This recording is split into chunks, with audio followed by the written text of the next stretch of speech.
Hi and welcome to my playhouse, and today it has become a lot more quiet in the data center. I have been consolidating, is that a word? I think so. Consolidating all my equipment down to one server and my little NAS over here. So everything is running off that. So I had two storage boxes, you can see one of them, there's one more on top, and one for hot spare. I wasn't using them very much and I was able to fit everything over here. So instead of having 28 drives running in these two storage boxes, I have 4 drives running over here. Plus I have put a lot of the storage into this Lenovo XClarity Model 4.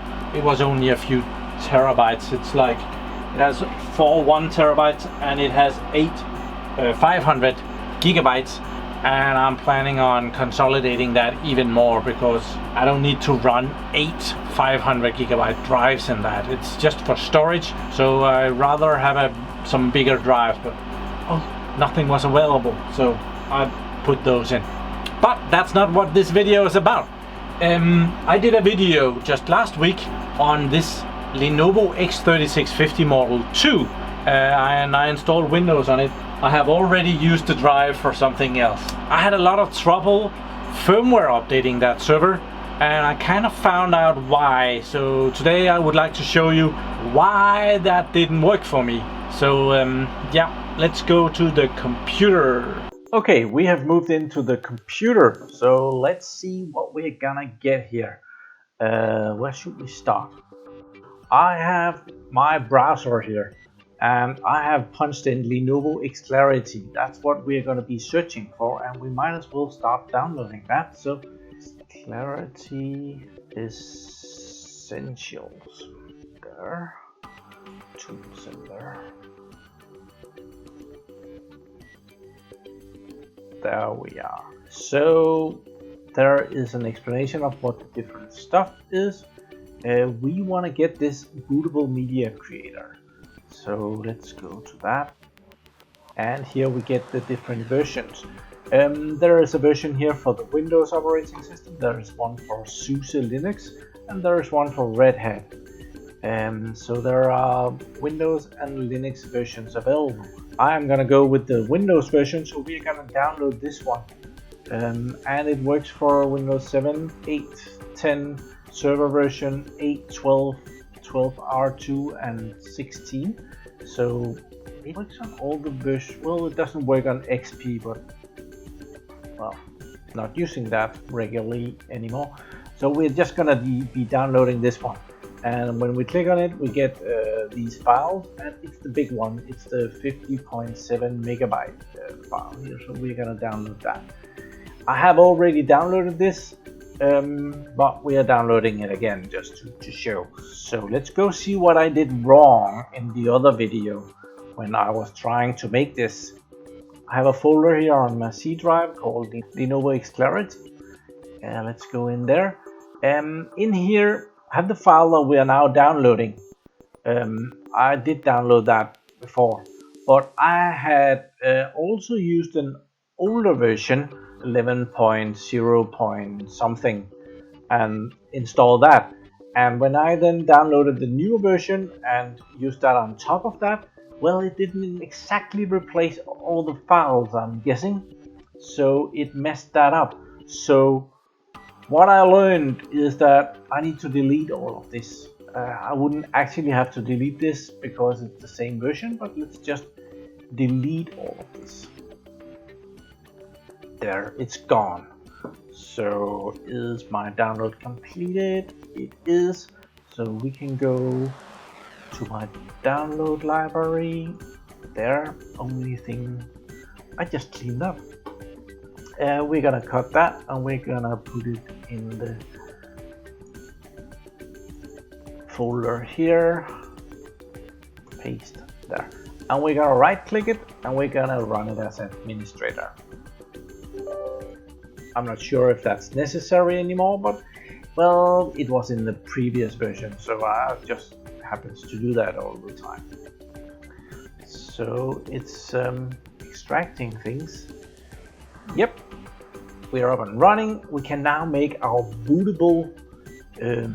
Well, we can make an ISO file, or we can use we can do a USB stick like this one.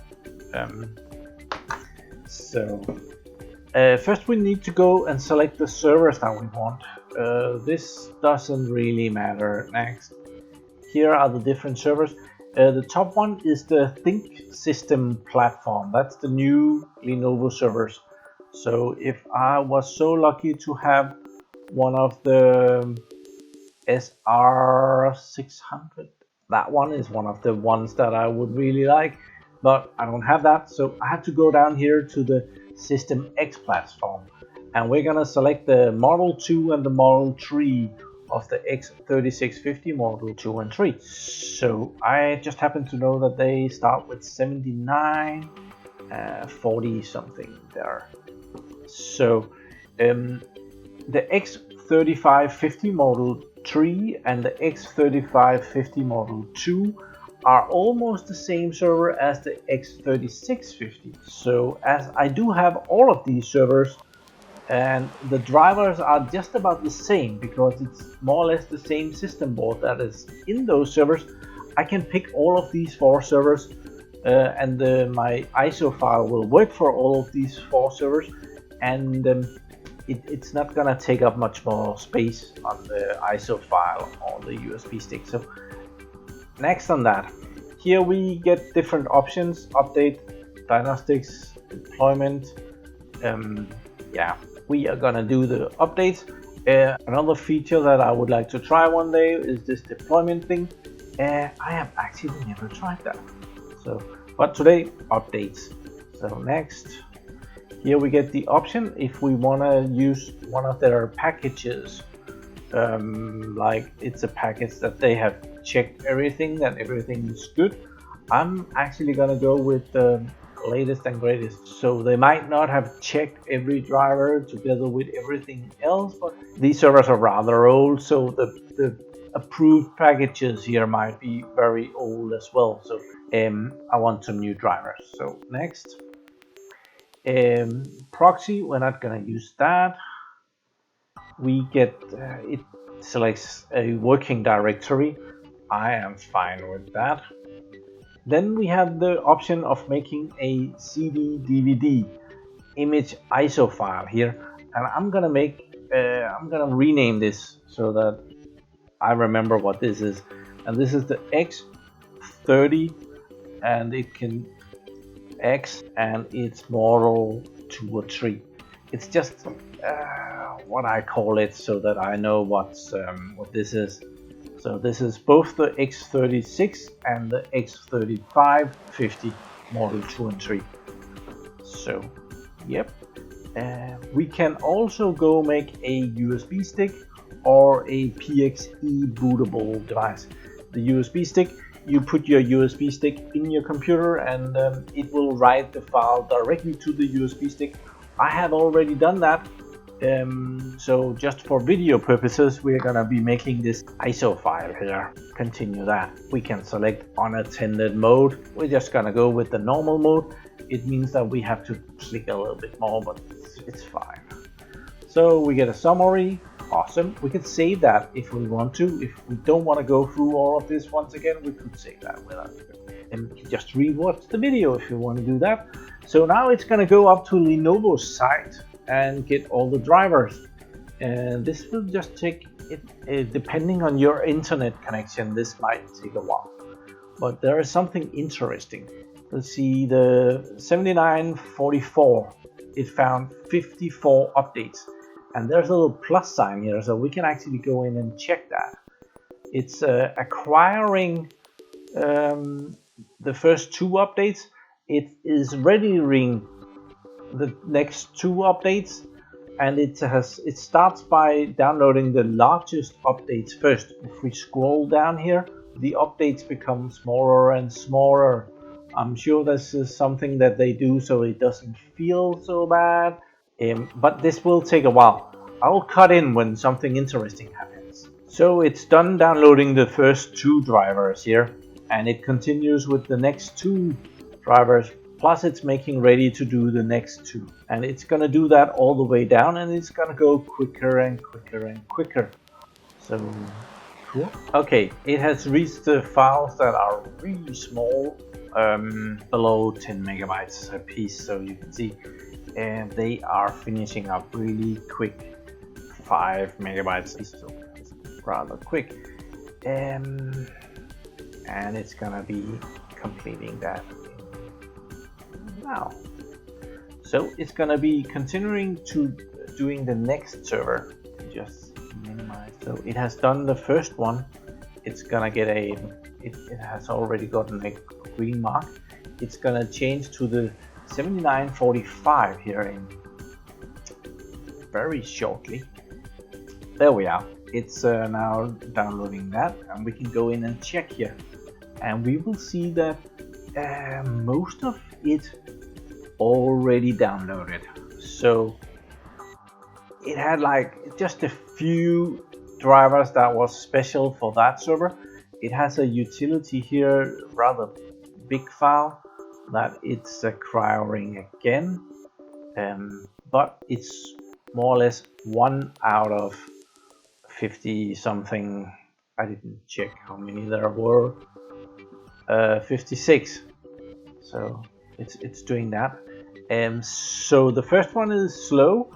The next one is way faster. It's just finishing up here. It's gonna get the last little package here for the bootable environment. I don't believe that's very big. Oh, it is actually 200 megabytes. So it's gonna get that, downloading 5.6 megabytes per second. It's a good internet connection. Thank you very much. So completing that, it will now create my bootable media from all the files that it has downloaded for those 4 servers. Most of the files are the same. We can just check the last server that it got already downloaded. It got 1 driver there, and all the rest it already had. So those 4 servers combined, there are probably less than 60, maybe 65 updates for those 4 servers. Creating the ISO file takes a little bit. Right now it's initializing BOMC 0%. Copying file to working directory, 50% completed. It doesn't really take that long. I think I can do all of this. Depending on the internet connection, I can create an ISO file like this in like 10 minutes. So what happened on my previous attempt of updating this was that I was able to make this file, but when I booted on the file, it would boot, but then I came to where I was supposed to press update to update the servers, and just nothing happened. So my thinking is that maybe one of these last packages here was from an older version, or one of the files in that package was from an older version, and it had not been overwritten when I activated the new version of this. These versions change all the time. In the meanwhile, the ISO file has actually been created. It's in this directory. So let's go visit that. And it's in this working directory. It's all the way in the bottom, and there's my file. So I could, through the IMM, now boot the server and do that. But as I also have it on this USB stick, I think we should go and try that and see if we are lucky with that. So I've powered this thing. I connected power to it, so now we are powering it, and we're gonna update that. It's a bit noisy when it just boots. It's gonna stop being as noisy in just a little bit. So it's initializing a lot of different stuff, and when it gets to some point, well, it turns off the fans, and that's really nice because it is kind of noisy when it does that. So we're gonna boot, press F12 here on the keyboard. At some point it will tell us that we can do that, and we're gonna select to boot from the USB stick. Well, so it comes and complains here because I've taken the drive away from it, so I'm just gonna continue and go tell it that it has no drives. You just have to go in there and go out again, and it will be fine with that. My mouse doesn't really work in that, so we have an extra little Lenovo mouse that we can connect to it. That works a lot better. We're just gonna go in, acknowledge that there is no configuration, and go out again. There, yes, exit, yes. And we should get an S12 over here. There, and now we can select our boot device, which is USB storage. There, enter. And it's now booting the Lenovo XClarity Essentials, the BOMC.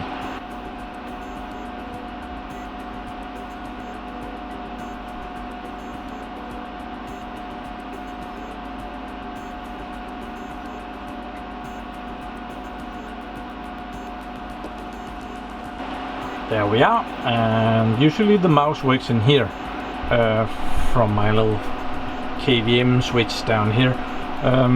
It doesn't work in the rate controller for some reason. So updates, and we should have given it a name there. I didn't do that, but it tells us the date this was made, so okay. And it tells us the 4 machines that this will be good for. And it now works. Awesome. There we are. It has found different systems. We can see that we have gotten behind on the firmware. Current versions, the versions that are on the system, the versions that are available. Well, the IBM Dynamic System Analyzing is okay.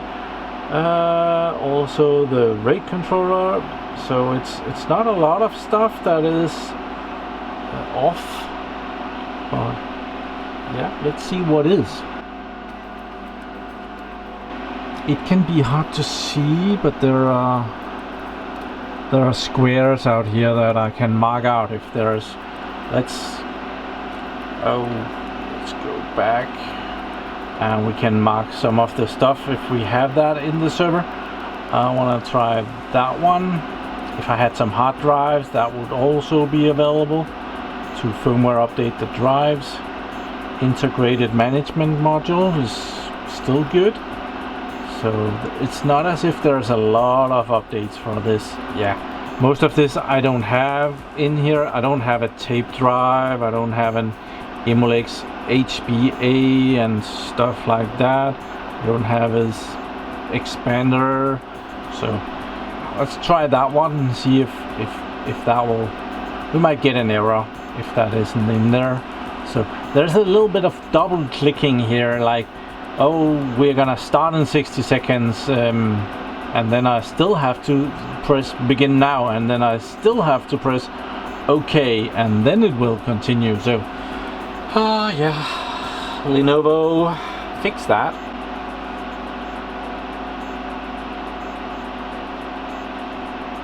So it's updating one of two here. First, it's updating the UEFI flash update, the system BIOS, and then it's gonna try this SAS controller firmware 10M.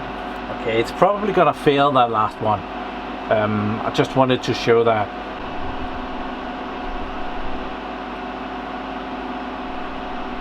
It successfully updated the BIOS firmware, and it failed on the MR10M. I do not believe it's an M adapter I have in here, so it tried to update that and figured out that I didn't have that one, so this is fine.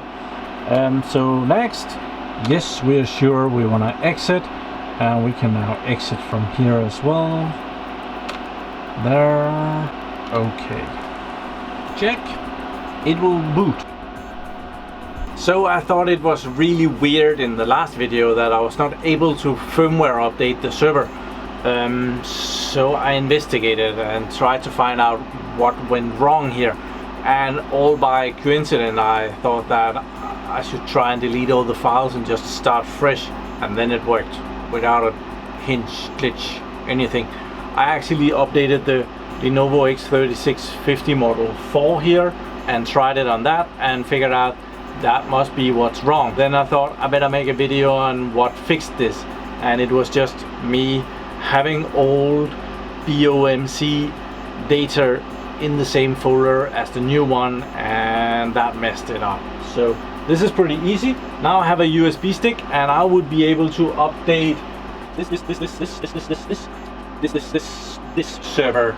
So one USB stick, a lot of servers. So thank you very much for watching my videos. Do subscribe to my channel so that you can see me again. Join me over at Twitter, join me over at Facebook, be a new Patreon. Always nice to see you there. So have a really nice day. Bye bye.